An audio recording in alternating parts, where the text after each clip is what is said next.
Normally I go by the Sam Jones. Name is Samuel, but everybody's called me Sam. And I retired from the Marine Corps 1974, and we built this house, and I've been here ever since.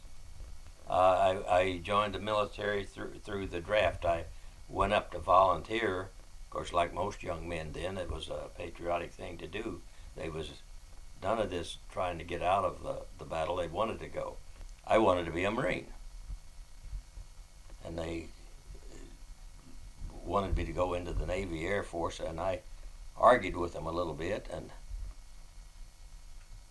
some big old Marine sergeant stepped in the door and looked at me and nodded his head that yes, I'll take him. So I became a Marine that day.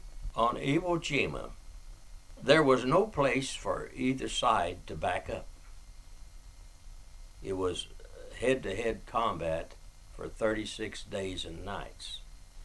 In Korea, Vietnam, and Iraq and the other places, if one side starts losing too many men, they can back up and regroup and reorganize and go at it.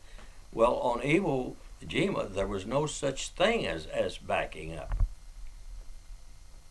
either for them or for us. It was just going at it. When we landed on Iwo Jima, I was in a mortar squad. That is a weapon that lobs shells over. And at the time that the flag was actually raised, I was a 1,000 yards from that. We'd been firing on it. The Japanese knew that we were going to take that island, and there wasn't going to be very many of them going to survive. So their general had told them to take out at least, he give them a number of how many Marines they're supposed to kill before they died. And so we lost a lot of casualties. We had a lot of casualties, lost a lot of men. So they took the majority of us from the crew-served weapons and put us in a rifle company. So the last half of the battle on Iwo Jima, I was in a rifle squad. And as I tell people, that's when I found out there's a war going on. In fact, one night on Iwo Jima, the guys, there was three of us in this one foxhole, was covering a draw, and they wanted me to, when it was my turn to stay awake and watch, they wanted me to use that Browning automatic rifle. Well, I had fired the Browning automatic rifle, but I wasn't as familiar with it my old M1. And sure enough, about old dark 30, here they come. It's four of them coming right at me, screaming bonsai and all that good stuff. Well, I started shooting with my M1 rifle. The M1 holds a clip of 8 rounds. I emptied that thing. I guess I drew the next clip faster than Matt Dillon, put it in the rifle, and emptied it, 16 rounds, before the guy laying in the hole could grab his rifle and jump up to help me. And they thought I'd done cracked up. Remember the corporal that was in the hole with the big, strong 6-footer grabbed me and shucked me and threw me down and covered me with a poncho, said, "Now you stay there." But when it got daylight and they seen what was laying right out there in front of us crisscross, they looked at it a little bit differently. I've always said the most dangerous animal on the face of this earth is not a tiger or a lion. It's a scared Marine with a rifle in his hand. He had no more sense. He'll just shoot you. Scared? Well, this is a difference in the Battle of Iwo Jima than the other battles. Like I said, it was 36 days and nights. Well, that begins to wear on you. I remember one of the guys got shot through the shoulder. He could still walk. And I was detailed to escort him back to the battalion aid station. Well, in doing so, there was one area that we all knew that if you walked across it, there's going to be a sniper shoot at you. This is towards the end of the battle. I was tired and just didn't care. Walked straight across that thing, didn't weave, dodge, or nothing, just walked. And, well, I should have been running and dodging and staying out of that sniper boat. But somehow he didn't shoot at us. I guess he was amazed too. By this time, we were all getting tired. We needed rest. We needed a break.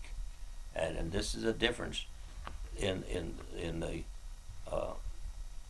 Korean War or Vietnam or Iraq, wherever.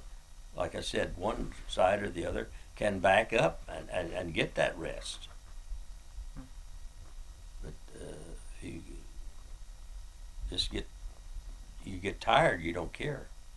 We were just 18, 19-year-old kids and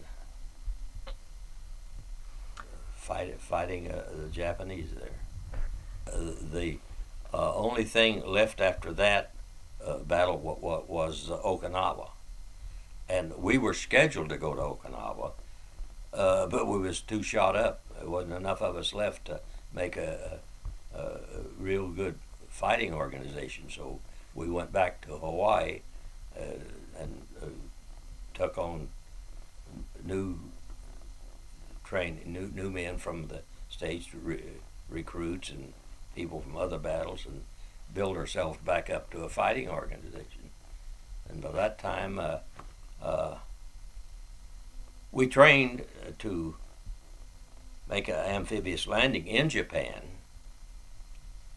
I don't know where it would have been. Of course, they wouldn't tell us and stuff like that. But it was some radar outfit. We were supposed to go in and knock it out.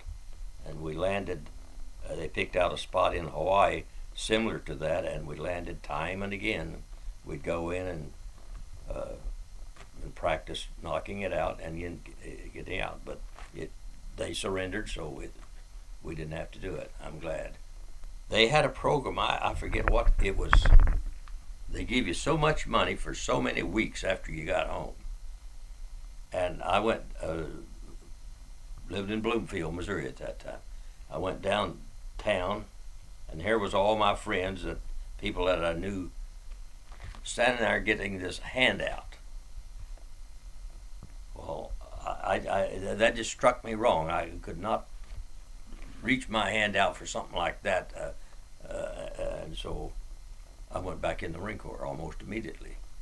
I've got more attention in the last couple of years, and I had my whole retirement here.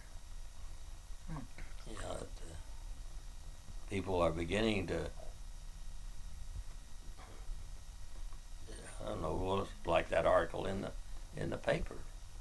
Would you say that people are appreciating the service and sacrifice more these days? Yes. Okay. Yes, I think so. I I wear a cap that says World War II, Korea, and Vietnam. Everywhere I go, people see that and stop and thank me for the service.